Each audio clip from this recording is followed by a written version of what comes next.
Hello student, स्वागत है आप लोगों को पंकज क्लासेस में। तो जैसा कि आप लोगों ने देख रहे थे कि हम लोग class 9th NCERT math solution कर रहे हैं, जिसको में से प्रश्नावली 2.4 का पहला और दूसरा क्वेश्चन हम लोग ऑलरेडी सॉल्व कर चुके हैं। तो आज हम लोग सॉल्व करेंगे क्वेश्चन नंबर 3 को। ठीक है, तो अगर आप लोग पीछे का वीडियो नहीं देखे होंगे तो आप लोग जा करके देख सकते हैं। तो चलिए आज हम लोग देखते हैं क्वेश्चन नंबर 3। बिना टाइम को वेस्ट किए हुए हम लोग क्वेश्चन नंबर 3 को आज पूरा अच्छी तरीक़ा से सॉल्व करेंगे। और आप लोग को अगर ये वीडियो पसंद आ रहा होगा तो लाइक शेयर कमेंट जरूर कीजिएगा, ताकि हम अपने से भी मोटिवेट हो सकें। तो चलिए हम स्टार्ट करते हैं बिना टाइम को वेस्ट किए हुए। तो यहाँ पे देखिए क्या गया है कि उपयुक्त सर्वसमीकरण प्रयोग करके निम्नलिखित का गुणनखंड ज्ञात कीजिए।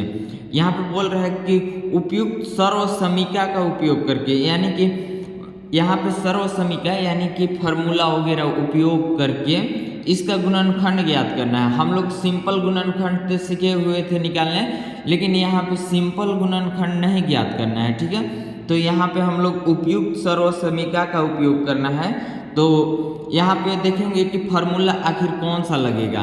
ठीक है, तो जो फार्मूला हम लोग को लगेगा वो फार्मूला लगा करके हम लोग को यहाँ पे ज्ञात करना है। ठीक है, इसका मान ज्ञात करना है। तो सबसे पहले यहाँ पे देखेंगे हम लोग कि इस फॉर्मेट में 9x² + 6xy + y², इस फॉर्मेट में कौन सा फार्मूला दिख रहा है आप लोग को। तो एक हम लोग पहले देखे हुए हैं क्या कि a + b का होल स्क्वायर अगर जो देखा जाए तो यहाँ पे क्या होता है a² + 2ab + b², ऐसा ही होता है क्या। तो अगर जो यहाँ पे देखें तो a की जगह पे 9x², यहाँ पे देखिए a है और ab, यहाँ 2ab और उसके बाद b के इस टाइप पे दिख रहा है क्या, यानी कि ई जो है a + b के होल स्क्वायर पे है। तो यहाँ पे देखिए इसको हम लोग को अगर ये तोड़ना रहेगा तो कैसे तोड़ सकते हैं, 9x² के 3x लिख सकते हैं का 3x²। ऐसा क्यों बोले, क्योंकि यहाँ पे देखिए जब इसको तोड़ेंगे ना तो 3 3 के 9x² फिर से हो जा रहा है। ठीक है, उसी तरह से और यहाँ पे सबसे पहले फर्स्ट वाला और लास्ट वाला ज्ञात कर लीजिएगा तो बीच वाला खुद ही ज्ञात हो जाएगा। इसको हम लोग +y² यहाँ पे लिख सकते हैं क्या, एकदम लिख सकते हैं। इसको फिर से ज्ञात करेंगे तो इतना ही हो जाएगा। तो देखिए ई a हो गया, ई b हो गया, तो यहाँ पे क्या बच गया 2 × ab होता है ना, यहाँ पे ab होता है ना, a हम लोग का क्या है 3x। ठीक है, 3x, उसके बाद b के आया है y, तो यहाँ पे देखिए y आ गया। उसके बाद हम लोग यहाँ पे देखिए अगर ये इसको हम लोग तोड़ते हैं, मतलब इसको फिर से सोल्व करते हैं तो हमारा इतना ही आ जा रहा है। ठीक है, 3x² का यहाँ पे कितना हो जाएगा 9x² हो जाएगा। उसके बाद 3 × 6xy तो xy हो जा रहा है, y का स्क्वायर तो y का स्क्वायर हो जा रहा है। तो उसी तरीके से अब यहाँ पे देखिए क्या करेंगे, यानी कि ई फॉर्मेट में हम लोग इसको क्या बोलते हैं a + b का होल स्क्वायर। तो इसको में भी हम ले लें 3x + y का होल स्क्वायर। कोई दिक्कत है? बिल्कुल नहीं दिक्कत है, क्योंकि इसको तोड़ेंगे तो फिर से वही हो जाएगा। तो यही हम लोग का हो जाएगा ये आंसर। या फिर इसको नहीं, यहाँ पे देखिए 2 लिखा हुआ है तो इसको 2 बार भी लिख सकते हैं। आपको मन होगा तो यहाँ पे भी आंसर कर सकते हैं, कोई दिक्कत नहीं है, लेकिन गुणनखंड बोला है तो हम लोग 2 बार इसको लिख देते हैं। ठीक है, 3x + y × 3x + y। ऐसा क्यों लिखें, हम आप लोग को पहले ही बताए हुए हैं कि जो संख्या, अगर जब किसी भी संख्या का यहाँ पे पावर में जितना रहता है उसको उतना बार गुना किया जाता है। यानी कि यहाँ 2 है तो इसको हम 2 बार गुना कर दिए। ठीक है, और अगर जो यहाँ पे 5 रहता तो इसको हम लोग 5 बार गुना करते हैं। ठीक ना, उसी तरीके से यहाँ पे देखिए अगला क्वेश्चन में क्या बोल रहा है, इसको भी थोड़ा सा देख लीजिए कि ये भी देखिए ये थोड़ा अलग है। यहाँ पे सब प्लस में था, यहाँ पे ए माइनस में आ गया है। यहाँ पे देखिए ए माइनस में है, तो इसको हम लोग कैसे करेंगे, ए माइनस में है तो इसको कैसे करेंगे, तो हम लोग माइनस वाला फार्मूला लगाएंगे। तो यहाँ पे देखिए क्या होता है, ए माइनस बी का होल स्क्वायर अगर जो देखा जाए तो क्या होता है, A square minus 2ab plus B square होता है क्या, बिल्कुल होता है। तो यहाँ पे देखिए उसी तरीक़ा से यहाँ पे देखिए जब इस फॉर्म में है तो इसको हम लोग क्या लिख सकते हैं, 2y का स्क्वायर लिख सकते हैं क्या, यहाँ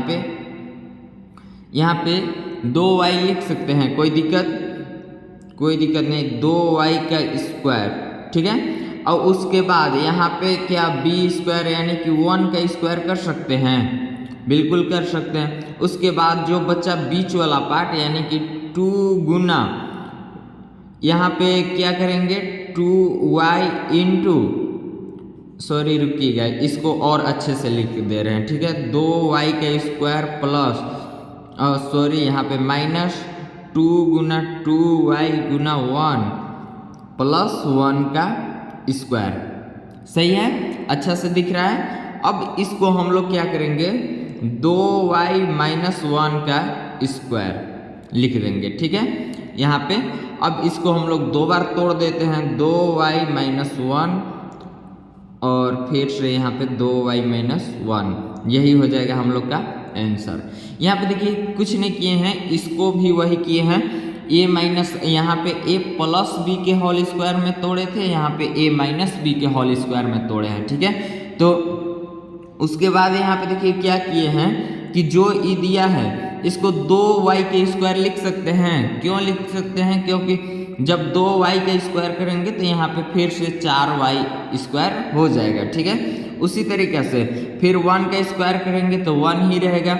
उसके बाद माइनस है तो माइनस दे दिए हैं। उसके बाद फार्मूला में क्या होता है, 2ab यानी कि यहाँ पे लिख देंगे 2 गुना a कितना आया है 2y, तो यहाँ पे 2y लिखेंगे। उसके बाद b कितना है 1 है तो 1 लिखेंगे और दोनों को वही a, अब इतना को हम लोग a माइनस बी के होल स्क्वायर लिख सकते हैं। उसी तरीके से इतना को हम लोग 2y माइनस 1 लिख दिए हैं, ठीक है। और उसी तरीके से यहाँ पे देखिए अब की में क्या किए हैं, जब यहाँ पे 2y माइनस 1 का होल स्क्वायर किए तो इसका मतलब होता है 2 बार गुना करना है, जितना पावर रहेगा उतना बार गुना करना है। तो यहाँ पे देखिए हम लोग यहाँ पे 2 बार लिख दिए हैं, यही हो जाएगा हम लोग का आंसर। अब यहाँ पे देखिए हम लोग अगला देखते हैं कि अगला क्या है। तो चलिए इसको देखिए, तो ये कौन सा फॉर्म में दिख रहा है, A square minus B square दिख रहा है क्या।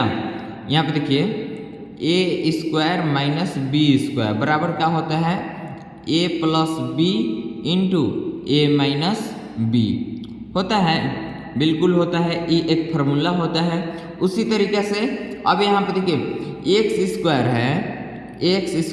है, ठीक है, लेकिन अब इसको माइनस बी स्क्वायर को यहाँ पे हम लोग y माइनस वाई बटा 10 का होल स्क्वायर लिख सकते हैं क्या, एकदम लिख सकते हैं, क्योंकि यहाँ पे देखिए जब भी इसको से हम लोग गुना करेंगे तो फिर से हमारा उतना ही आ जाएगा।